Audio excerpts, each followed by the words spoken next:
안녕하세요. 온라인 제자 훈련에 참여해 주신 여러분들을 진심으로 환영하고 축복합니다. 자, 이번에 우리가 SCL 제5권 믿음의 기초, 이 반이 이제 개설이 되어서 이렇게 온라인으로 제자 훈련을 할 수밖에 없습니다. 코로나19로 인해서 여러 가지 제약과 또 제한이 많지만, 그러나 우리가 발상의 전환을 하고 또 창의적으로 이런 상황에 좀 잘 접근해서 온라인 콘텐츠를 또 개발함으로 인해서 성도님들의 그런 신앙을 좀 북돋아주고 또 견고하게 세워주는 그런 일에 온라인이 또 활용이 될 것 같아요. 자, 뭐 여러 가지 제약이 많지만 또 이 온라인을 통해서 함께 우리가 좋은 교제가 이루어졌으면 좋겠고요. 이번 기회에 우리의 믿음의 기초를 한번 단단하게 다질 수 있는 기회가 됐으면 좋겠습니다. 온라인으로 하는 거에 또 도움이 이제 되는 거는 우리에게 또 유익도 있어요. 뭐 나쁜 것만 있는 게 아니라 우리에게 도움이 되는 것도 있는데, 그냥 우리가 함께 모여서 할 때는 그냥 훅 지나가 버리면은 다시 그거를 복귀할 수가 없잖아요. 녹음을 하지 않는 이상. 그런데 이제 화면으로 가니까 또 찬찬히 내 것으로 삼을 수 있고 또 반복해서 들을 수 있고 또 속도를 빨리 하거나 늦게 하거나 하면서 각자의 상황에 맞게 또 여러분 조정하면 좋으실 것 같습니다. 한시적으로나마 이렇게 우리가 온라인으로 제자 훈련을 진행하게 되었는데, 저와 여러분들에게 참으로 의미 있고 또 풍성한 이런 전파를 통해서 화면을 통해서 하나님의 역사가 또 성령의 역사가 흘러 넘치기를 간절히 축원합니다. 자, 그러면 이제 제 5권으로 한번 들어가 보려고 그래요. 여러분, 하도 오랜만에 우리가 또 이렇게 하게 되어서 앞에 있는 내용들을 잠깐 제가 정리할 필요가 있는 것 같아요. 여러분, SCL, Studies in Christian Living, 앞자를 따갖고 이제 SCL, 그리스도인의 생활 연구라고 할 수 있죠.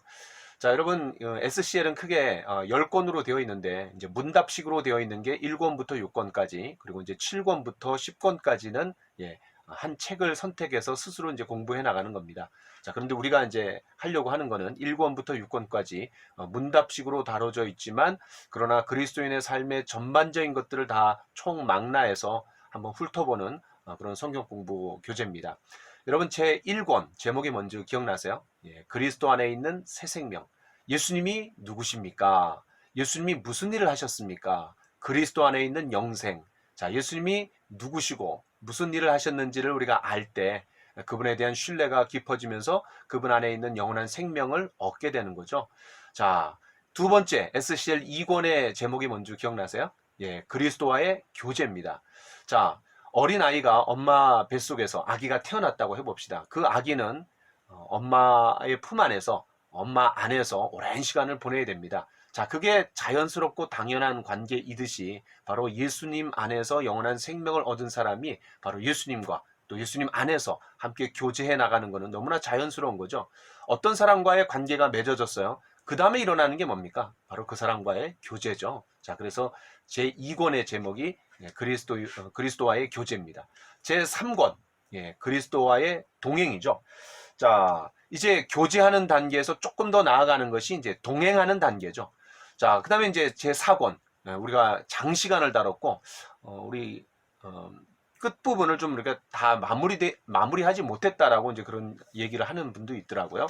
자, 어쨌든, 제4권의 제목이 뭐냐면 그리스도인의 성품입니다. 우리가 주님과 교제하고 또 주님과 동행해 나갈 때 주님을 닮아 나가는 거죠. 그분의 성품을 닮아 나가는 거죠. 자, 그래서 이 4권의 제목이 그리스도인의 성품입니다.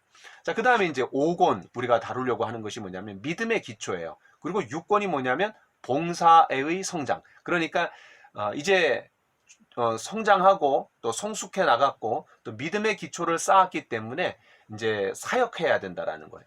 또 섬겨야 된다라는 거예요. 그래서 이제 6권에서 봉사의 성장 이렇게 되어 있는데, 제4권과 6권 사이에 교리적인 측면을 좀 다져주는 그런 책이 바로 이 5권입니다. 그래서 믿음의 기초. 자, 그래서 우리가 영적으로 성장해 나갔어요. 또 성숙해 나갔어요. 그러면서 우리의 신앙에 대해서 다시 한번 돌아보면서 어떤 기본적인 내용들을 한번 다지는 그런 교리적인 내용들을 좀 딱딱한 내용일 수 있는데, 이런 내용들을 한번 점검하고 다져주는 그런 시간으로 우리가 5권을 보내도록 그렇게 하겠습니다. 자, 그러면 이제 5권 본격적으로 한번 들어가 보도록 하겠습니다. 여러분 처음에 이제 페이지를 펴시면은 5권 전체에 대한 오리엔테이션이 있죠. 자, 여러분 목적을 가지고 공부하십시오. 이렇게 되어 있는 부분을 펴시면 좋을 것 같습니다. 자, 왜 목적이란 말을 갑자기 썼을까요? 우리가 이제 교리적인 부분을 다루기 때문에 까딱 잘못하면은 서로 논쟁하기 쉽고 또 따지기가 쉽습니다. 왜냐하면 교리가 서로 상충되는 게 이제 있고 또 교파마다 다른 게 있잖아요. 그런데 이 시간에는 교리 논쟁을 하는 시간이 아니라 우리가 이 교리를 통해서 목적이 분명히 있다라는 거죠. 뭐예요? 우리가 순종하고 또 우리의 삶의 변화를 이끌어내기 위한 교리지, 이것이 어떤 우리가 지적인 노름 또 지적인 다툼, 어떤 교리를 가지고 따지는 어떤 그런 게 이제 목적이 아니라는 것을 바로 처음부터 이제 밝혀주고 있는 거죠.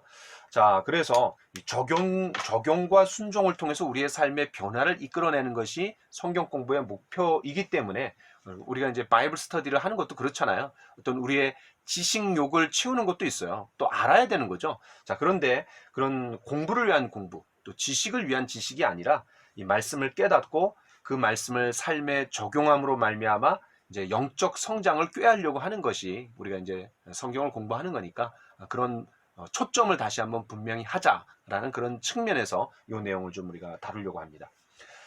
한번 제가 읽어보겠습니다. 생명과 성장은 함께 이루어집니다. 그리스도인에게도 그것은 마찬가지입니다. 건전한 성장은 건강한 생명의 모습입니다.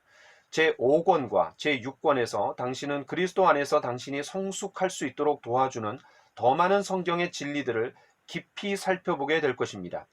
하나님의 말씀은 그리스도인의 성장의 기본적인 양식입니다.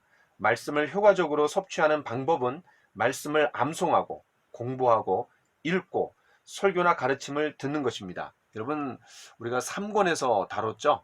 하나님의 말씀을 섭취할 수 있는 방법, 바로 성경을 꽉 잡을 수 있는 방법을 이제 5가지 손가락과 연관해서 우리가 좀 생각해 본 적이 있죠. 기억나세요? 맨 새끼손가락이 듣기, 그 다음에 읽기, 그 다음에 공부, 그 다음에 암송, 그 다음에 묵상. 그렇죠? 그래서 성경을 꽉 잡아야 된다. 하나님의 성령의 검을 우리가 꽉 잡아야 된다. 하나님 말씀을 꽉 잡아야 된다. 그래서 그런 손예화로, 말씀의 손예화로 설명해 드린 적이 있습니다. 자, 그래서 효과적으로 하나님의 말씀을 섭취하는 방법은 말씀을 암송하고 공부하고 읽고 설교나 가르침을 듣는 것입니다. 이제 거꾸로 얘기했죠. 이런 방법을 통해 당신은 하나님의 말씀을 잘 알게 됩니다. 그러나 말씀을 아는 것이 영적 성장을 보장하는 것은 아닙니다. 거기 한번 밑줄 한번 쳐보세요. 우리가 안다고 내 믿음이 되면 얼마나 좋겠어요. 그런데 지식이 믿음의 수준을 결정하는 게 아니죠. 바로 삶을 위한 우리가 공부가 되어야 되기 때문에 우리의 삶에 적용하고 변화를 이끌어내고 또 실제적으로 내 삶이 이제 달라져야 됩니다. 자, 그래서 하나님의 말씀은 인쇄된 지면에서 이러한 방법을 통해 우리 머리에 옮겨집니다. 자, 그러니까 하나님 말씀이 지면에 인쇄되어 있어요. 근데 그것을 읽고 묵상하고 공부하고 암송하면서 내 머릿속으로 집어넣는 거죠. 지적인 변화를 꾀하는 거예요. 지적으로 변화돼야지 또 감정과 의지적으로 갈 수 있는 아주 중요한 단계가 바로 지적 변화입니다. 기독교가 지적인 변화를 무시하지 않아요. 알물 추구하는 신앙이죠. 알물 추구하는 거예요. 자, 그래서 머리에 옮겨집니다. 그러나 말씀으로 성취하고자 하는 하나님의 목적은 그의 말씀이 우리의 어디에 새겨지는 거예요? 마음에 새겨지는 거죠. 그래서 어떤 사람은 이 세상에서 가장 긴 여행이, 먼 여행이 뭐냐? 바로 머리에서부터 가슴까지 요 50cm 거리다. 그게 가장 이 세상에서 긴 여행이다라고 얘기했어요. 그러니까 머릿속에 있는 것을 가슴으로 끌어내리는 게 우리의 또 관건이죠. 자, 그래서 지면에서 머리로, 그 다음에 마음으로, 이런 흐름을 여러분 그런 키워드를 좀 잘 보시면 좋을 것 같아요. 그것이 우리의 하루하루의 삶을 변화시키는 것입니다. 자, 4가지를 얘기하고 있죠. 지면, 그 다음에 머리, 그 다음에 마음, 그 다음에 변화입니다. 자, 그래서 하나님은 우리가 그의 말씀을 알고 생각하기를 원하시며 우리의 생활을 살피고 꼭 필요한 변화가 있기를 원하십니다.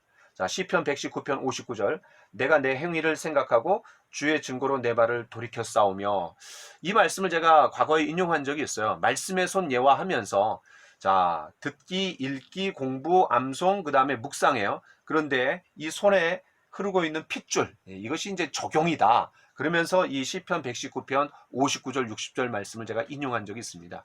결국 이 핏줄이 있어야지 손을 움직일 수 있고 황양 줄 수 있는 거잖아요. 손 마른 사람을 예수님이 고쳐주신 적이 있는데 손이 말라봐요. 그럼 뭘 할 수 있겠어요? 아무것도 할 수 없습니다. 자, 그래서 이 생기가 돌고 핏줄에 의해서 이제 하나님 말씀, 성령의 검을 꽉 잡을 수 있듯이 바로 궁극적으로는 이제 변화를 끌어오는 거죠. 변화가 있어야 됩니다. 적용을 통해서. 자, 발걸음을 돌이키는 것, 즉 하나님의 말씀에 순종하는 것은 영적 진보의 필수적인 것입니다. 당신이 하나님의 말씀에 당신의 삶을 비추어 보고 성령께서 깨닫게 하신 것을 삶에 적용함으로써 당신은 그리스도 안에서 성숙하게 됩니다. 성숙이라는 것은 단지 지적으로 알 뿐만 아니라 순종을 통해서 하나님의 뜻과 길을 알아나가는 것입니다. 순종을 통해서라는 거죠. 자, 그 다음 넘어가 보겠습니다. 당신이 매일 성경을 공부할 때 하나님이 당신에게 보여주신 것은 무엇이든지 순종하겠다라는 준비된 마음으로 성경을 가까이 하십시오. 자, 이게 이제 우리가 훈련한 게 뭐예요? 큐티입니다. 우리가 아침에 짧은 본문을 통해서 묵상하고 이 본문을 통해서 이 묵상을 통해서 하나님께서 나에게 오늘 바라시고 기대하시는 게 뭔가 한두 가지 짧게라도 우리의 삶의 구체적인 어떤 행동의 변화를 꾀하고 또 우리의 사고의 변화를 꾀하기 위해서 적용하잖아요. 자, 그런 하나하나 하루에 한 걸음씩 나아가는 그것이 중요합니다. 매일 큐티하는 게 너무너무 중요한 거예요. 자, 무엇이든지 순종하겠다라는 준비된 마음으로 성경을 가까이 하십시오. 하나님이 주시기를 원하시는 축복이나 교훈을 가로막는 마음에 품은 죄나 교만이나 불신을 버리십시오. 자, 당신의 생활과 지식의 성장을 돕는 이 책의 내용은 다음과 같습니다. 자, 믿음의 기초를 다루고 있는데요. 믿음의 기초. 그럼 어떤 내용을 우리가 다루느냐? 자, 5과로 되어 있습니다. 첫 번째는 뭐예요? 예, 하나님은 누구신가? 하나님 누구신가? 다시 쓰겠습니다. 하나님 누구신가? 자, 신이라고 할 수 있겠죠? 제가 이제 이렇게 한자를 쓰는 이유가 있어요. 자, 두 번째는 성령을 다룹니다. 성령. 자, 영어로는 뭐예요? 예, spirit. 대문자로 s를 써야 됩니다. 예. 그 다음 세 번째는 뭐냐면, 당신의 적을 아십시오. 놀라워요. 그러니까 사탄을 얘기하는 거죠. 사탄. 그죠? 예. 영어로 하면 Satan. 자, 네 번째. 죄와 승리. 그러니까 죄를 얘기해 주는 거예요. 그러니까 sin. 다섯 번째는 그리스도는 다시 오시는가. 재림을 얘기하는 거죠. 예, 재림에 대한 영어가 second coming입니다. second coming. 두 번째로 오신다. 자, 하나님. 그걸 이제 영어로 옮길 때 S가 아니에요. God이죠, God. 그래서 한자로 이제 신 하면은 약간 그 S 발음이 나잖아요. 자, 여러분 보셔서 아시겠지만 다 이제 S로 끝납니다. S로 시작을 하는 거죠. 자, 그래서 일관되게 이렇게 이제 하기 위해서 신 이렇게 하는 겁니다. 그러면 이제 여러분 5과 중에 궁금하신 게 있죠? 아니, 삼위일체 하나님이신데 성부 하나님을 다루고 성령 하나님도 다뤘다라면 아니, 성자 예수님 다뤄야 될 거 아니냐? 이렇게 말씀하시는 분이 이제 계실 것 같아요. 자, 그러면 우리가 성자 예수님에 대해서 언제 깊이 다뤘을까요? 예, 그렇습니다. 1권에서 다뤘죠. 여러분 1권에서 3과를 봤죠? 예수님이 누구십니까? 그러면서 예수님이 완전한 인간이십니다. 또 완전한 하나님이십니다. 근데 인간에서 하나님으로 넘어가기 위해서 그분이 죄가 없으십니다. 또 하나님이시라면 하나님이 가지고 계시는 어떤 속성, 인간과 차별이 되는 어떤 하나님으로서의 속성도 우리가 좀 자세하게 봤어요. 그러면서 이 예수님이 완전한 인간이시면서 동시에 완전한 하나님이시구나. 이걸 우리가 좀 1권에서 봤습니다. 혹시 1권을 듣지 못하신 분은 이미 제가 찍어 놓은 게 있어요. 그래서 SCL 1권을 치면은 그 내용이 나오고 복습할 수 있는 기회로 삼으시면 좋을 것 같습니다. 자, 그 다음에 1권 2과에서 그러면 예수님께서 하신 일이 뭐냐? 그분이 누구신지는 알았어요. 그럼 그분이 하신 일이 뭐냐? 바로 크게 3가지라는 거죠. 그분의 죽으심, 그 다음에 부활하심, 그리고 승천하심. 많은 경우 죽으심과 부활하심은 다루는데 승천하심을 다루는 경우가 참 보기 드문 것 같아요. 저는 이 교재에서 처음 봤어요. 자, 근데 이 승천하심도 굉장히 중요하다라는 거죠. 왜냐하면 예수님이 십자가에 죽으시고 부활하셔갖고 하늘로 올라가셔야지 다시 말해서 예수님이 이루신 모든 희생 제사를 하나님이 흠양하시고 받아주셨다라는 표시가 뭐냐면 그 예수님의 승천을 하나님이 받아주시고 그 결과 이제 성령님을 보내주시는 거잖아요. 그렇죠? 그래서 승천하심과 성령님이 오시는 것은 너무나 이제 연관되어 있기 때문에 제가 굉장히 강조했던 기억이 납니다. 자, 그래서 어쨌든 SCL 1권에서 예수님이 누구십니까?를 좀 다뤘기 때문에 더 이상 이제 여기서는 포함시키지 않고 하나님 누구십니까? 성부 하나님, 그 다음에 성령 하나님, 그리고 우리의 대적인 사탄, 그리고 그 사탄이 우리에게 유혹해갖고 우리 죄를 짓게 만들고 또 우리가 다운될 때도 있지만 또 승리하는 것도 있잖아요. 죄를 다루고 마지막에는 그분이 다시 재림하신다. 예수님에 대해서 재림과 연관해서만 좀 살펴보려고 합니다. 자, 이런 흐름으로 믿음의 기초 이 5권이 진행된다라는 것을 여러분 유념하시고 보시면 좋을 것 같아요. 자, 그러면 이제 본격적으로 제1과 하나님은 누구십니까? 이거를 좀 다루려고 합니다. 여러분, 우리가 믿음 생활한다 그러죠? 그러면 믿음 생활이라는 게 뭐예요? 믿음의 대상이 있어야 되는 거죠. 그런데 일반 세상 사람들은 자기가 신을 만들어 갖고 또 자기가 만든 그 하나님을 만든 신을 섬기고 살아갑니다. 다시 말해서 자기 중심적으로 살아가는 거죠. 자기 중심적으로 신앙생활하는 겁니다. 그런데 이 기독교의 신앙생활은 그게 아니라 내가 만들어 놓은 신, 또 내가 원하는 신, 내가 바라는 신을 만들어 놓고 내가 섬기는 것이 아니라 하나님이 누구신지를 알고 그 하나님께 내가 맞춰가는 거죠. 세상 사람들은 자기가 만든 신을 가지고 그 신이 나에게 맞춰가는 겁니다. 왜? 내 뜻 안에서 내 마음에서 만들어진 것이 신이잖아요. 그래서 어떤 사람이 이렇게 얘기했어요. 내 마음의 소원을 인격화한 것이 신이다. 이거 굉장히 아주 적절한 표현 아닙니까? 결국 신이라는 게 뭐냐면 내가 원하고 바라는 것을 하나의 어떤 대상으로 만들어 놓고 그걸 섬기는 거예요. 내 인격을, 그러니까 내가 바라고 원하는 것을 인격화한 게 신이라는 거예요. 자, 그런데 기독교는 뭡니까? 하나님이 분명히 계십니다. 그 하나님에 대해서 내가 알고 그 하나님께 내가 맞추어가는 것이 신앙생활이고 그것이 믿음생활이라는 거예요. 완전히 방향이 다른 거죠. 자, 여러분 그거 좀 유념해서 보시면 좋을 것 같아요. 그래서 하나님이 어떤 분이신지를 분명히 알 때 우리의 삶에 영향을 미치고 내 삶의 변화를 이끌어낼 수 있는 겁니다. 그분이 누구신지를 알 때, 그리고 그분이 누구신지를 알 때 우리가 그분의 어떤 속성, 그분의 어떤 인격, 또 그분의 인간과 어떤 차이가 되는 그런 모습들을 우리가 보면서 그분을 높이고 그분을 찬양할 수 있는 거죠. 예를 들면 제가 미국에서 나이아가라 폭포를 가본 적이 있어요. 야, 근데 그냥 거기에 막 압도돼 버렸어요. 가는 순간 그 장대한 폭포에 웅장한 소리에 그냥 압도돼 버려 갖고 저도 모르는 사이에 이 마음속에서 주 하나님 지으신 모든 세계 내 마음속에 그 찬양이 그냥 확 터져 나오는 거예요. 그냥 하나님의 어떤 창조물 거기에 그냥 압도돼 버리는 겁니다. 자, 그러면서 이제 하나님을 자연스럽게 높이는 거죠. 자, 그래서 우리가 이 하나님이 누구신가 이거를 통해서 내가 믿는 하나님이 누구시고 또 내가 믿는 하나님이 나에게 바라시는 게 뭐고 또 그 하나님을 높이고 영광을 돌리고 합당한 영광을 돌리고 또 그분을 찬양할 수 있는 우리의 신앙이 더 폭이 넓어지고 하나님을 더 잘 알게 되는 그런 시간이 되었으면 좋겠습니다. 여러분, 내가 믿고 섬기는 하나님이 누구시냐 이거 아는 건 너무나 자연스럽고 당연한 거 아니에요. 그렇죠? 그래서 베드로후서 3장 18절에 아주 놀라운 말씀이 있어요. 베드로가 쓴 마지막 서신의 이제 끝에 이렇게 말하고 있습니다. 오직 우리 주 곧 구주 예수 그리스도의 은혜와 그를 아는 지식에서 자라가라. 영광이 이제와 영원한 날까지 그에게 있을지어다. 예, 그리스도를 아는 지식에서 자라가라는 거죠. 자, 그러면 하나님은 누구십니까? 그 서론적인 내용을 한번 좀 제가 읽어보겠습니다. 위의 질문은 인류 역사를 통해 모든 사람의 마음속에 깊이 자리 잡고 있는 질문입니다. 하나님은 존재하시는가? 누구시며 어디 계시는가?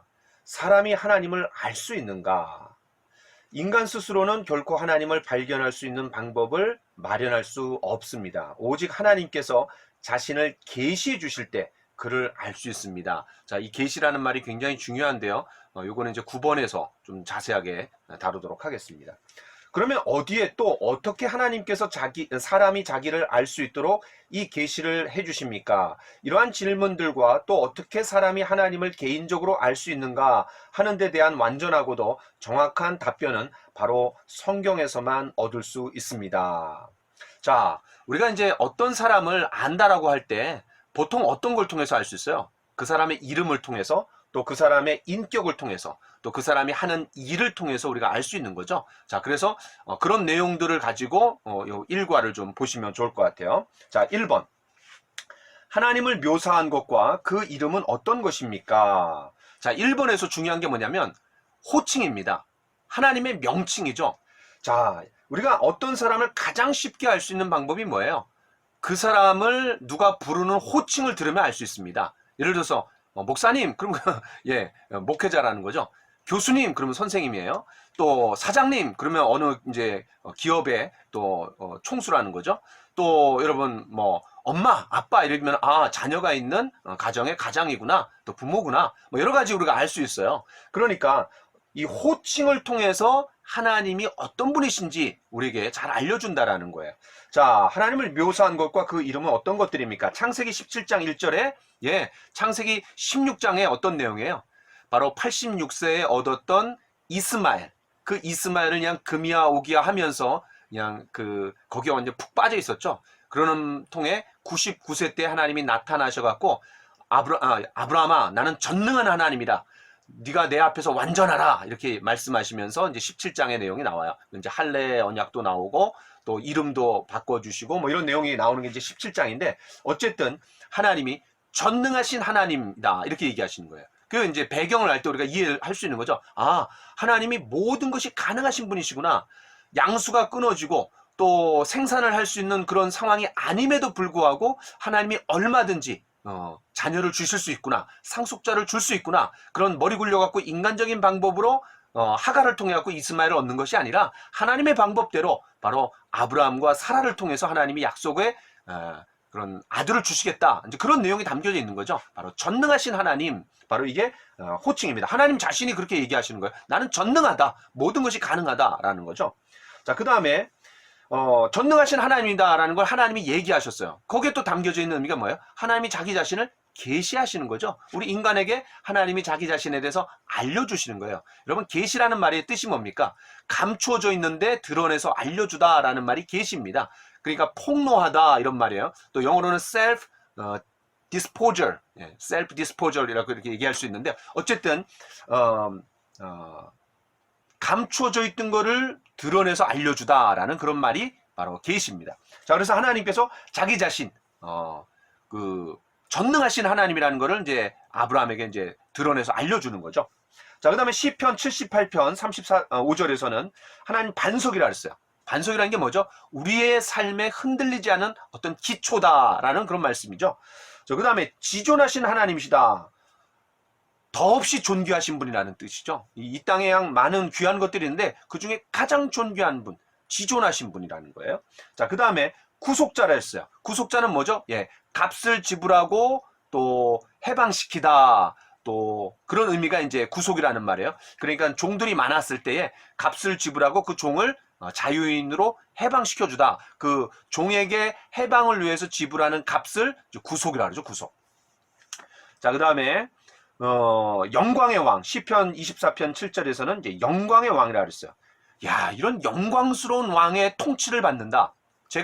여러분이 그런 하나님의 통치, 영광스러운, 모든 사람이 영광을 돌리는, 그분께 합당한 영광을 돌리는 그분의 통치를 받는데, 그분을 내가 섬기고 그분의 인도를 받으며 그분의 사랑을 받는 존재다. 야, 굉장한 거죠. 네. 그런 자부심과 긍지를 우리가 가질 수 있는 거죠. 나 자신도 영광스러운 존재가 되는 겁니다. 내가 영광스러운 분을 모시기 때문에 나도 영광스러운 존재가 되는 거죠. 자, 그 다음에 이제 마태복음 6장 32절에 뭐라 그러냐면 하늘에 계신 아버지, 천부라 그랬어요. 자, 이게 뭐예요? 바로 아버지라는 거죠. 그럼 아버지는 뭐예요? 자녀와 아버지는 굉장히 개인적이고 밀접한 친밀한 관계를 얘기해 주는 겁니다. 자, 여기에 담겨져 있는 게 뭐예요? 내가 하나님에 대해서 얼마나 많은 것을 알고 있느냐, 이것도 중요하지만 더 중요한 게 뭐예요? 그런 하나님과 내가 어떤 관계를 맺고 있느냐, 그 하나님께 내가 아버지라고 얘기할 수 있느냐, 하나님과 자녀와의 관계를 맺고 있느냐, 사실 이게 더 중요한 거죠. 이것이 바로 또 믿음이죠. 그래서 여러분 뭐 짝사랑과 실제 사랑이 이제 차이가 있듯이 바로 하나님에 관해서 아는 거랑 내가 하나님 아버지를 아는 거, 그리고 하나님 아버지가 나를 아는 거, 이 관계가 상당히 중요하다는 것을 우리가 좀 생각해 볼 수 있습니다. 이런 아버지라는 명칭은 참 친밀감의 표현이잖아요. 그 자녀가 아빠, 아버지 이렇게 얘기하는 거 참 들을 때도 너무나 흐뭇하고, 또 부모로서도 굉장히 자녀가 나를 의지하고 있구나, 너 내 자녀구나, 사랑이 듬뿍 가잖아요. 마찬가지죠. 하나님을 하늘의 아버지, 천부로 우리가 여길 때 참 여기에 굉장히 깊은 의미가 좀 담겨 있는 것 같아요. 자, 어쨌든 자 1번에서는 어떤 사람을 알 수 있는 가장 쉬운 방법이 뭐냐, 그 사람의 호칭, 명칭을 통해서 알 수 있듯이 그런 하나님의 호칭을 우리가 생각해 볼 때 하나님이 어떤 분이시구나, 이걸 우리가 좀 잘 알 수 있는 것 같아요. 자, 그 다음에 2번으로 가보겠습니다. 다음의 성경 구절들은 하나님의 능력과 지혜와 영원하심에 대하여 무엇을 보여주고 있습니까? 자, 창세기 1장 1절, 그 다음에 사도행전 17장 24절, 25절, 거기 보면 이제 천지를 창조하시는 하나님이죠. 창세기 1장이니까. 그리고 사도행전 17장에 보면은 만유를 지으신 하나님이라 그랬어요. 근데 천지를 창조하시고 만유를 지으신 분이 가장 그 창조의 핵심이 뭐예요? 피조물들이 아니라 그 피조물들 중에서 인격체인 인간이 중심인 거죠. 그러니까 만물 중심이 아니라 바로 사람 중심이라는 것을 알 수 있는 거죠. 이 만유의 하나님. 그렇다고 해갖고 모든 것을 창조하시는 그냥 하나님으로 끝나는 게 아니라 그 모든 것을 창조해 주셨는데 특별히 인간에게 관심을 갖는 하나님이시죠. 자, 그 다음에 시편 147편 5절에서는 그 하나님이 광대하시다 그랬어요. 그리고 능력과 지혜가 무궁하시다 그랬어요. 자, 이거는 하나님의 어떤 인격적인 측면에서의 하나님이 어떤 분이시냐, 이런 것들을 좀 더 부각시키고 있는 것 같아요. 자, 그 다음에 이제 시편 90편 2절과 4절에서는 그분이 영원하시다 그랬어요. 그러니까 위치적인 면에서 또 어떤 시간의 초월자라는 거죠. 그분이 영원하신 분이라는 거예요. 그 다음에 이제 말라기 3장 6절에서는 그분이 변치 않으신 분이라 그랬어요. 이건 뭐예요? 질서의 측면에서 그분이 이제 어떤 변화가 없다라는 거예요. 그러니까 그런 항상 그 자리에 계신 분이죠. 그렇죠? 변치 않으신 분이에요. 자, 그 다음에 이제 신명기 10장 17절에 보면은 참신, 또 주의 주, 크고 능하신 하나님, 두려우신 하나님, 사람을 외모로 보시지 않는 하나님, 또 뇌물을 받지 않으신 하나님. 야, 여러분, 사업하는 분들은 뇌물을 받지 않는 사람이 제일 두렵죠. 그 사람은 뭐 자기의 어떤 방법으로 움직이는 사람이 아니란 뜻이죠. 그러니까 뇌물을 받지 않으신 하나님이다. 이건 뭐냐면 올바른 일을 하지 않을 때는 절대로 통하지 않는 하나님이다라는 걸 우리가 이제 보여주는 거죠. 뇌물을 통해 갖고 움직일 수 있는 하나님이 아니에요. 하나님을 내가 어떻게 하느냐에 따라서 이렇게 바꾸고 저렇게 바꿀 수 있는 분이 아니에요. 내가 하나님 앞에 맞춰야 되는 거죠.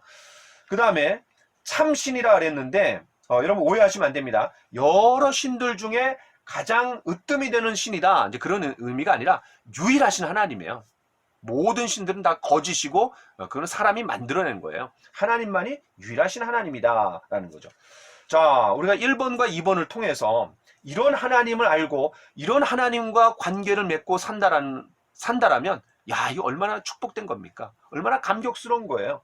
바로 이런 하나님을 내가 매일매일 경험해 나가면서 살아가는 삶이 참으로 신앙생활인 것 같고, 또 아주 그런 익사이팅한 거죠. 흥미진진한 거죠. 자, 그러면 이제 제가 2번 밑에다가 적용 질문을 하나 한번 드려보겠습니다. 최근에 삶 가운데 1번과 2번의 하나님을 내가 체험한 적이 있는가? 어떤 하나님을 체험해 본 적이 있는가?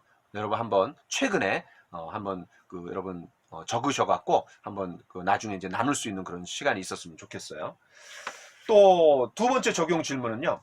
나의 하나님은 어떤 하나님이신가? 이건 이제 내가 경험하고 체험한 하나님이 전제되는 거죠. 그냥 성경 속에 문자로 있는 하나님이 아니라 내가 경험한 하나님. 예를 들어서 저 같은 경우에는 전능하신 하나님. 왜냐하면 의사도 포기하고 현대의학으로 포기했던 제가 허리 디스크가 있었는데 당장 수술하라 그랬는데 군대 가기 전에 군대에서 있으면서 그냥 하나님의 은혜로 나버렸어요. 지금까지 거뜬하게 25년 이상을 잘 지내고 있습니다. 하나님의 은혜죠. 전능하신 하나님이에요.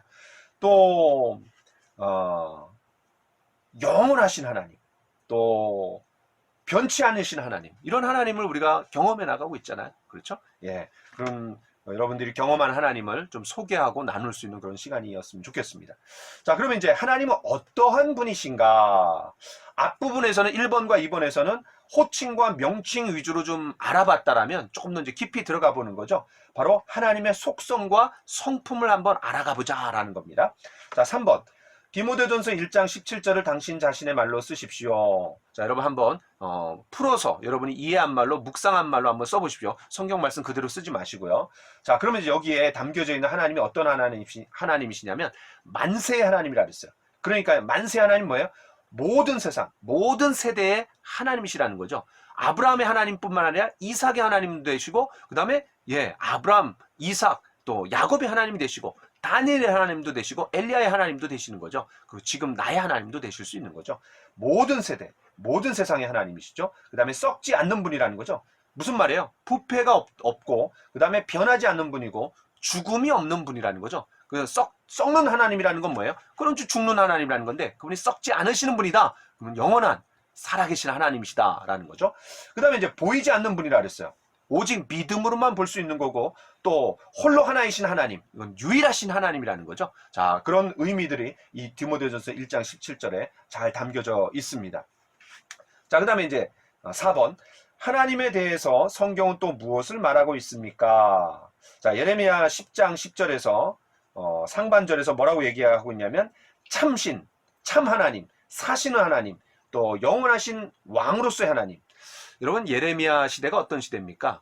바로 북쪽 이스라엘이 멸망했고 이제 남쪽 유다도 하나님께서 버리시는 거예요. 그러나 남쪽 유다는 뭐라고 자화자찬했어요? 북쪽 이스라엘은 성전이 없다. 근데 우리는 예루살렘 성전이 있지 않냐? 성전이 있는 이상 거기 하나님이 계시니까 우린 절대로 멸망할 수가 없다. 그러나 예레미야가 뭐라고 얘기합니까? 그 빈 껍데기인 성전에 하나님이 계시지 않는다라는 거죠. 그러면서 하나님께서 바로 떠나셨어요. 그래서 우리가 멸망할 거고 하나님께서 우리를 사람 막대기와 인생 채찍으로 다루시기 때문에 이제 바벨론을 통해 갖고 우리를 채찍질 하신다. 그러니까 우리가 순수히 그 바벨론에게 항복하고 오히려 포로로 잡혀가는 것이 하나님의 뜻이다. 이렇게 얘기했더니 매국노다 막 이러면서 그냥 잡아 족치려고 하는 거죠. 그러니까 그런 안타까운 시대에 눈물을 흘리면서 호소하면서 그런 자기 백성을 하나님께로 이끌기 위해서 애썼던, 그리고 나라가 망해가는 것을 바라볼 수밖에 없었던, 그게 이제 눈물의 선지자 예레미야죠. 그러니까 예레미야가 이렇게 얘기했던 거는 그런 하나님이 살아계시지 않는 것처럼 보이는 시대예요. 그리고 어떤 어두운 시대였고, 그때 이제 하나님께 대한, 살아계신 하나님께 대한 믿음이 그래도 예레미야에게 있었기 때문에 이렇게 하나님을 표현하고 있는 겁니다. 자, 그 다음에 이제 요한일서 1장 5절에서는 빛 대신 하나님, 빛이신 하나님이라 그랬어요. 여러분, 빛의 속성이 뭡니까? 비춰주는 거죠. 어두운 부분을 비춰주는 겁니다. 그러니까 하나님은 어떤 가리고 계시거나 또 숨기시는 하나님이 아니라 자신을 드러내시는 하나님이에요. 그렇다면 우리가 하나님의 자녀도 마찬가지죠. 빛 가운데서 살아야 되는 거고, 그리고 우리가 어둠 가운데 숨기면서 살아가는 삶이 아니라 빛 가운데 드러내면서 다른 어두운 부분들을 비추는 그런 삶을 우리가 살아야 되는 거죠. 자, 그래서 여러분 마태복음 5장 16절에 이같이 너희 빛이 사람 앞에 비치게 하여 그들로 너희 착한 행실을 보고 하늘에 계신 너희 아버지께 영광을 돌리게 하라. 우리가 바로 빛의 근원이신 하나님의 빛을 받아갖고 이제 이 세상에 빛을 반사시키는 그런 역할을 해야 되는 거죠. 자, 그 다음에 요한복음 4장 24절에서는 하나님은 영이시니, 아무 유명한 성경 구절이죠. 그러니까 하나님이 영이시라는 건 뭐예요? 특정한 장소에 매이지 않는다는 거죠.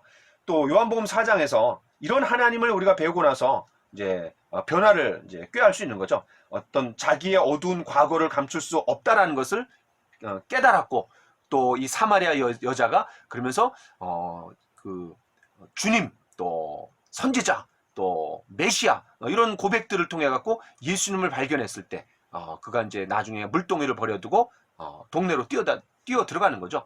왜냐하면 너에게 남편을 불러와라 이렇게 얘기하는 거 아니에요. 그랬더니 저는 남편이 없다라고. 맞다고. 너 남편이 없다고. 너에게 지금 있는 남편도 아니고 지난 5번의 남편도 다 진짜 남편이 아니다.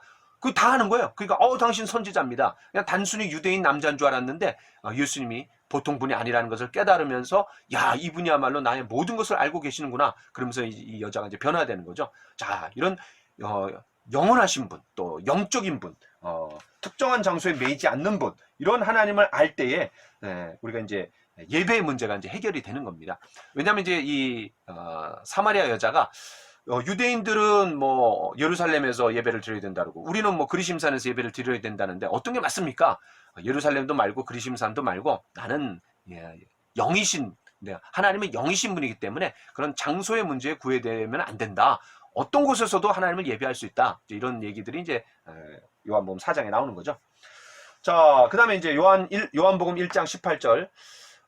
본래 하나님을 본 사람이 없으되 독생하신 아버지 품속에 있는 독생하신 하나님이 나타내셨느니라. 자, 여기서 이제 나타내셨다라는 말이 중요한 거죠. 나타내셨다. 본래 하나님을 본 사람이 아무도 없어요. 그러니까 하나님을 드러내 주신 분이 누구예요? 바로 예수님이라는 거예요. 여러분, 우리가 하나님 하면 그분의 공의, 그분의 사랑, 그분의 거룩, 그분의 지혜, 그분의 능력, 이런 거 우리가 하나님에 대해서 어떻게 합니까? 여러분, 우리가 연필이라는 단어를 연상했을 때 그 연필 하면은 흑심이 들어가 있고 뒤에 지우개가 있고 또 연필을 깎아서 써야 되고 뭐 나중에는 이제 샤프로 나와갖고 이제 대체가 되고 또 연필 깎기도 뭐 있는데 어쨌든 우리가 연필이라는 단어를 들었을 때 그 연필을 연상을 딱 할 수 있잖아요. 그럼 우리가 하나님이라는 단어를 들었을 때 하나님의 속성, 하나님의 모습, 하나님의 인격을 어떻게 연상할 수 있습니까? 누구를 통해서 연상할 수 있는 거예요? 바로 예수님을 통해서 연상할 수 있는 거죠. 그러니까 본래 하나님을 본 사람이 없으되 아무도 하나님 본 사람이 없어요. 하나님 직접 보면 죽는 겁니다. 그럼 거룩하신 분이기 때문에. 그런데 아버지 품속에 있는 독생하신 예수님이 바로 하나님을 나타내 주셨다라는 거예요. 바로 폭로해 주셨다라는 거죠. 감춰져 있는 하나님을 드러내서 알려주신 거예요. 하나님의 속성, 하나님의 능력, 하나님의 어떤 인격, 이것을 우리가 알 수 있도록 예수님이 해주셨다라는 거죠. 자, 이건 이제 영어로 하면 revelation이죠. revelation. 우리가 이제 reveal 하면은 드러내다, 폭로하다. 그런데 revelation 하면은 이제 폭로, 또 드러냄, 나타냄이라는 말이죠. 계시라는 말입니다. 자, 그래서 이제 말씀이신 예수님, 바로 태초에 말씀이 계시니라. 이 말씀이 하나님과 함께 계셨으니 이 말씀 곧 하나님이시니라. 말씀이 육신이 되어 우리 가운데 거하심에. 왜 예수님을 말씀이라 그랬냐? 우리가 한두 시간 어떤 사람하고 대화를 해보면 그 사람이 누군지, 그 사람이 어떤 인격의 사람인지, 어떤 성품의 사람인지 잘 알 수 있잖아요. 마찬가지로 하나님을 드러내는 살아있는 메시지다. 라고 해서 이제 말씀이라고 얘기하는 거죠. 자, 그 다음에 이제, 요한일서 1장 3절에 보면은 이제 우리와 사귀기를 원하시는, 교제하기를 원하시는, 왜냐하면 성부, 성자, 성령, 삼위 하나님이 끈끈한 교제 가운데 서로 하나 되신 분 아니에요. 여러분, 삼위 하나님을 우리가 어떻게 이해합니까? 이거 수학적으로 논리적으로 이해할 수 없습니다. 1 더하기 1 더하기 1이 어떻게 1이에요? 3이죠. 그런데 1 곱하기 1 곱하기 1은 1이죠. 그러니까 우리가 이제 이 삼위 하나님을 이해할 수 있는 방법이 뭐냐면 관계적인 측면에서 이해할 수 있는 거예요. 예를 들어서 이제 죽어가는 아버지가 3남매에게 이렇게 얘기했다고 해봅시다. 너희 3남매 꼭 하나가 돼야 된다. 아니, 한 세 인격체인데 어떻게 하나가 돼요? 바로 이 3명이 하나가 되어서 이 세상에서 아버지가 없더라도 잘 살아나가라, 그런 의미잖아요. 관계적인 측면에서 우리가 이걸 이해하려면 하나라는 걸 이해할 수 있습니다. 잘 그런 어떤 그 유비의 과정을 통해 갖고 좀 이해할 수 있는 거예요. 자, 그래서 삼위 하나님이 하나이듯이, 교제 가운데 끈끈하게 하나이듯이 그 교제 안으로 우리를 초청하기를 원하시는 거죠. 어느 수준으로? 하나님의 교제의 수준으로. 그렇죠? 그래서 예수님이 요한복음 17장에 뭐라 그래요? 우리가 하나인 것처럼 너희도 하나가 되기를 원한다라는 거예요. 그러니까 우리의 하나됨의 유니티의 수준이 뭐예요? 바로 성삼위 하나님의 유니티의 끈끈한 교제의 사랑의 하나됨의 수준처럼 우리가 하나 되기를 원하시는 거죠. 바로 교제를 원하시는 하나님이세요. 자, 이렇게 이제 4번에서 그런 내용들을 좀 살펴봤고요. 자, 그 다음에 이제 5번에서는 그런 하나님에 관한, 하나님이시라면 가장 중요한 속성을 좀 몇 가지를 다루는 거예요. 자, 크게 이제 3가지입니다. 전능, 그 다음에 전지, 그 다음에 편재. 전능은 뭐예요? 모든 게 가능하다라는 거죠. Almighty God이에요. 그 다음에 전지는 뭐예요? 모든 걸 다 아신다라는 거예요. 그 다음에 편재는 뭐예요? 계시지 않은 곳이 없다라는 거예요. 자, 그래서 5번을 한번 보겠습니다. 하나님에 관한 이 세 가지의 진리가 나타나 있는데 각각에 대한 적합한 성구들을 2개씩 택하고 그 구절들을 간단히 아래 밑줄 친 곳에 요약하십시오. 자, 여러분, 하나님은 모든 것에 능하시다. 전능이죠. 바로 이런 하나님께 대한 우리가 전적인 신뢰를 가질 수 있는 게 왜 그래요? 그분이 전능하신 분이기 때문에 그렇죠. 어떤 상황 가운데서도 우리가 평안을 누릴 수 있는 게 왜 그래요? 그건 전능하신 하나님이기 때문에 그거를 통제하시고 다스리시는 분이라는 거죠. 자, 예레미야 32장 17절 천지를 지으신 하나님은 모든 것에 능하시다. 그 다음에 마태복음 19장 26절에 보면은 하나님은 모든 것이 가능하시다. 이제 이런 내용들을 여러분 쓰시면 좋을 것 같아요. 자, 그 다음에 하나님은 모든 것을 아신다. 모든 것을 다 아시기 때문에 나의 필요를 채워주실 수 있는 거죠. 또 우리가 숨김없이 그분 앞에 나아갈 수 있는 거예요. 다 아시는 분이기 때문에 뭘 숨기겠어요. 그렇죠? 자, 그래서 전지하신 하나님, 여러분 그 역대상 28장 9절을 쓰시면 될 것 같고 잠언 15장 3절을 여러분 쓰시면 좋을 것 같습니다. 우리가 이런 전지하신 하나님을 알 때 어떤 결과가 있어요?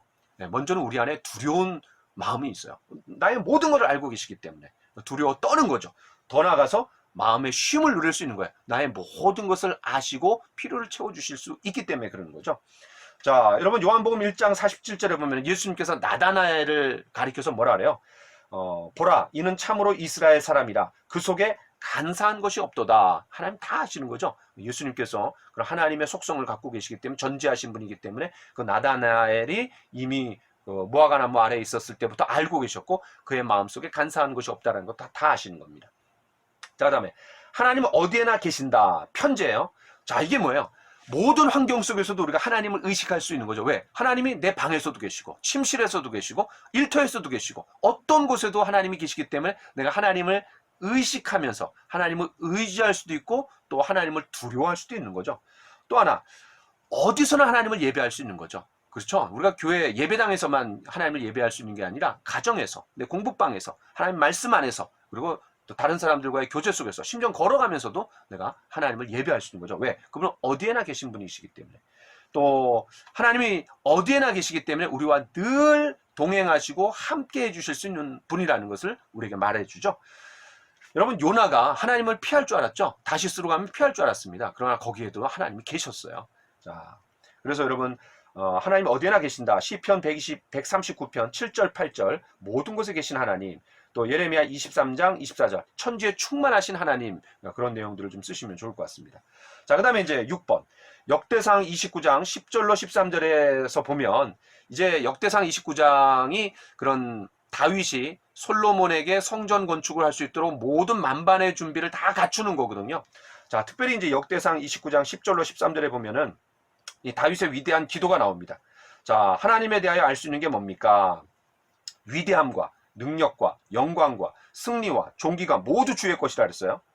하늘과 땅에 있는 모든 것이 다 주의 것이라 그랬고 만물의 머리가 되신다 그랬고 부와 귀가 주께로 말미암는다 그랬고 만물을 다스린다 그랬고 사람이 위대하고 강하게 되는 것은 주의 손에 달려 있다 그랬어요.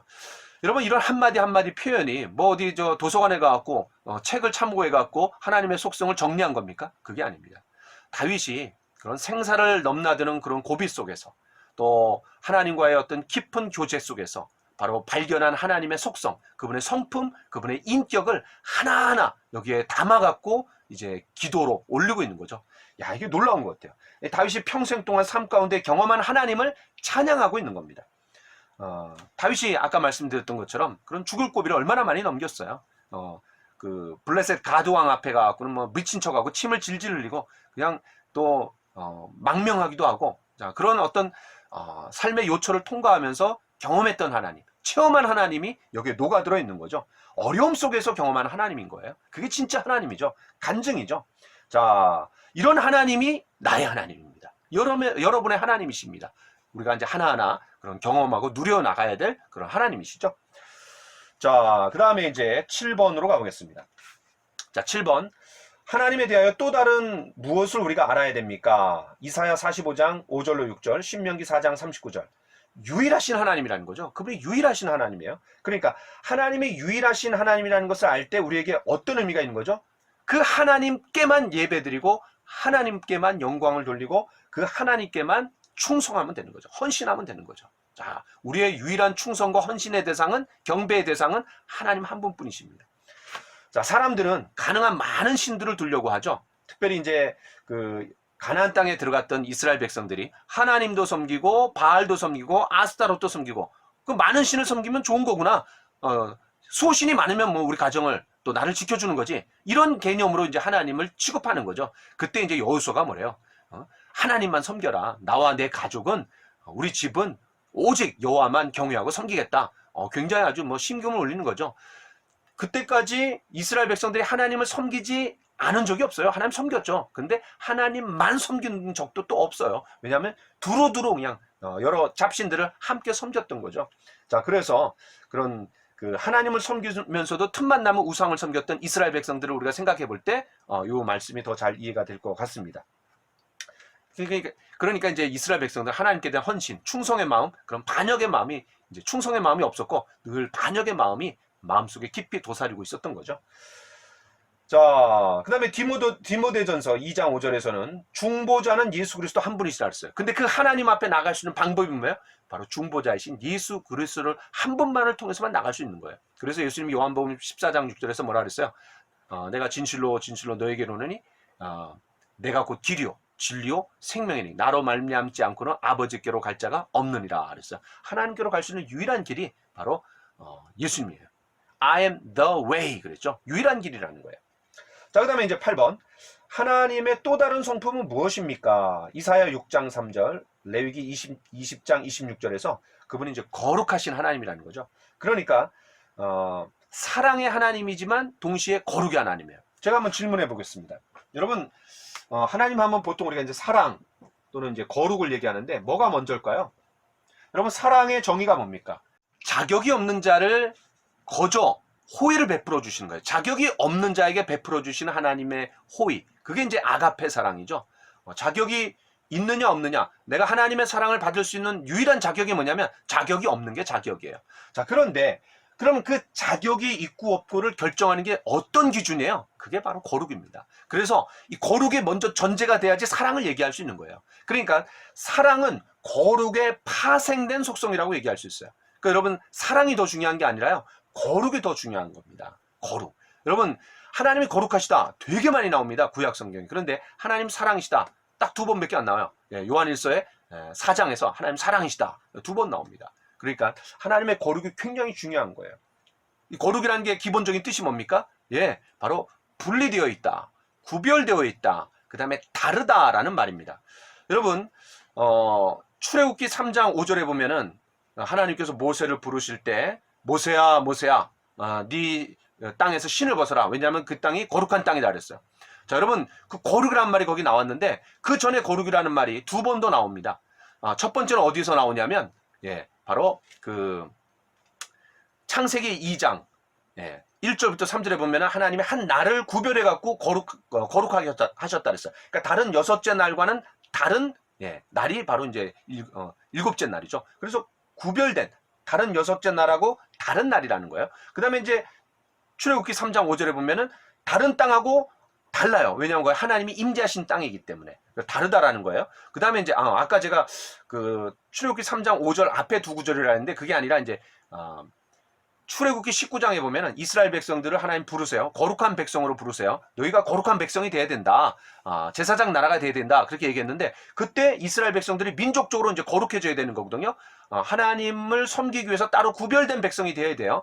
왜냐하면 하나님이 구별된 분이시기 때문에 그들도 이제 구별된 백성이 돼야 되는데 바로 그 거룩한 백성이라는 말이 나왔을 때 그 앞에 바로 2번이 나오는데 그게 이제 창세기 2장 1절부터 3절, 그 다음에 출애굽기 3장 5절. 그러니까 창세기 2장에서는 다른 날과 구별된 날이고, 그 다음에 출애굽기 3장에서는 다른 땅하고 구별된, 그러니까 장소와 날이 구별되었다, 다르다, 그리고 분리되었다, 그런 말이죠. 그래서 거룩의 1차적인 뜻이 뭐냐면은 분리, 거룩, 그 다음에 구별, 그 다음에 다름, 이런 의미가 담겨져 있는 것이 바로 거룩의 의미입니다.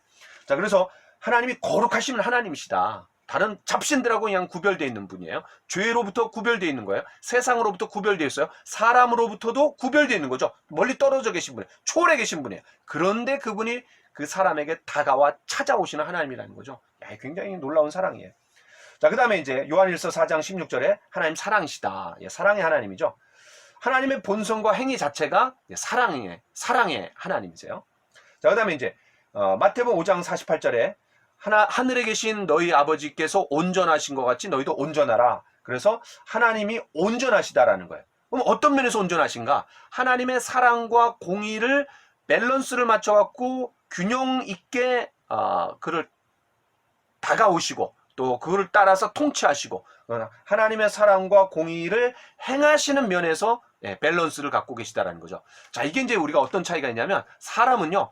사랑의 측면이 더 강한 사람, 또 공의가 더 측면이 강한 사람이 있습니다. 이 균형 잡기가 참 쉽지 않아요. 그런데 하나님은 사랑과 공의가 다 균형 잡혔다라는 거죠. 그게 딱 만난 장소가 어디예요? 십자가죠. 십자가에서 하나님의 사랑, 또 하나님의 공의가 아주 그냥 입맞추었다 그랬어요. 거기서 딱 맞았어요. 십자가에서.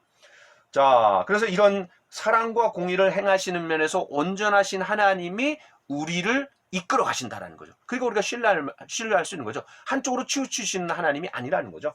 자, 그 다음에 신명기 7장 9절에서는 그분이 신실하신 하나님이시라는 거죠. 이게 왜 그래요? 약속을 지키는 측면에서 신실하다라는 거죠. 여러분 민수기 23장 19절에 어떤 말씀이에요?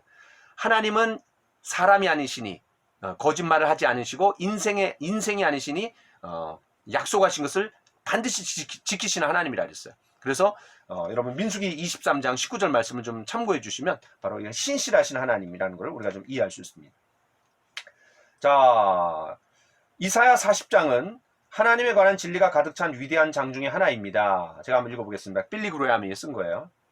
하나님은 하나의 영이나 인격에 그치는 것이 아니라 거룩하고 의로우신 존재라고 성경은 말합니다. 창세기로부터 요한계시록까지 하나님은 자기 자신이 거룩하고 완전하신 하나님이라는 것을 보여주십니다. 그리스도가 죽으신 그 이유도 바로 하나님이 거룩하시기 때문에 그렇습니다. 왜? 죄와 함께 할 수는 없는, 아무리 사랑하지만 그 죄를 간과할 수 없잖아요. 그렇기 때문에 우리의 죄 때문에 예수님이 죽으신 거죠. 자, 바로 그런 말입니다. 그리스도가 죽으신 그 이유도 바로 하나님이 거룩하시기 때문입니다. 우리가 예수님 왜 죽으셨냐? 바로 우리를 사랑하시기 때문에 죽었다. 이렇게 많이 얘기해요. 근데 그분이 왜 죽으셨냐? 하나님의 거룩 때문에 죽으신 거다. 왜? 그분이 죄와 함께 할 수 없는 거룩하신 분이기 때문에 바로 우리의 죄값을 담당하시기 위해서 대신 죽으셨다. 바로 그런 의미죠. 하나님이 거룩하시기 때문에 죄에 대해 가장 마땅한 형벌을 내려야 했으며 반면 사랑의 하나님이시기 때문에 예수 그리스도로 하여금 이 형벌을 받으시게 함으로써 사람이 구원을 받을 수 있도록 하셨습니다. 자, 바로 하나님께서 뒷짐지고 저 멀리서 초월해서 계시는 분이 아니라 마치 시계 제조업자가 시계를 만든 다음에 더 이상 시계의 삶에 관여하지 않죠. 바로 시계를 구매한 사람이 이제 그걸 자기가 다루는 거 아니에요. 시계와 멀리 떨어져 있는 거잖아요. 그런 하나님이 아니라는 거죠. 시계를 만드실 뿐만 아니라 시계와 함께 있고 시계를 맞춰가면서 시계가 고장날 때 고쳐주시는 그런 하나님이 바로 성경의 하나님이라는 거죠. 자, 그래서 이제 여러분들이 그런 내용들을 우리가 이제 정리하면서 8번까지 마무리하도록 하겠습니다. 자, 8번 이후에 여러분 이렇게 한번 적용 질문을 한번 드리겠습니다. 하나님의 어떤 성품이나 속성이 당신에게 가장 격려가 됩니까? 자, 지금까지 우리가 하나님의 속성, 또 대표적인 속성, 그분의 인격 여러 가지를 좀 다뤘어요. 자, 그 중에서 여러분에게 어떤 성품이, 어떤 속성이 가장 여러분에게 위로가 되고 격려가 됩니까? 그 내용을 한번 써보시고 나중에 이제 나누면 좋을 것 같아요. 자, 그 다음에 하나님의 성품, 어떤 성품을 더 담기를 원합니까? 우리가 신의 성품에 참여하는 자가 되었다 그랬거든요. 베드로후서 1장 3절 4절에. 그러니까 예수님을 보내주신 목적이 그 예수님을 통해서 하나님의 성품을 드러내 주시고 그 예수님의 성품을 통해서 우리가 하나님을 닮아갈 수 있도록 해주셨기 때문에 바로 하나님의 어떤 성품을 더 닮아가기를 원하는가 여러분 그런 측면에서 한번 생각해 보시고 한번 적어 보시면 좋을 것 같습니다. 자, 오늘은 여기까지 하도록 하겠습니다. 우리가 이제 첫 시간에 앞에 이제 서론적인 내용도 좀 다뤘기 때문에 다음에 이제 9번부터 끝까지 1과 끝까지 다루도록 하겠습니다. 여러분 수고 많으셨습니다. 감사합니다.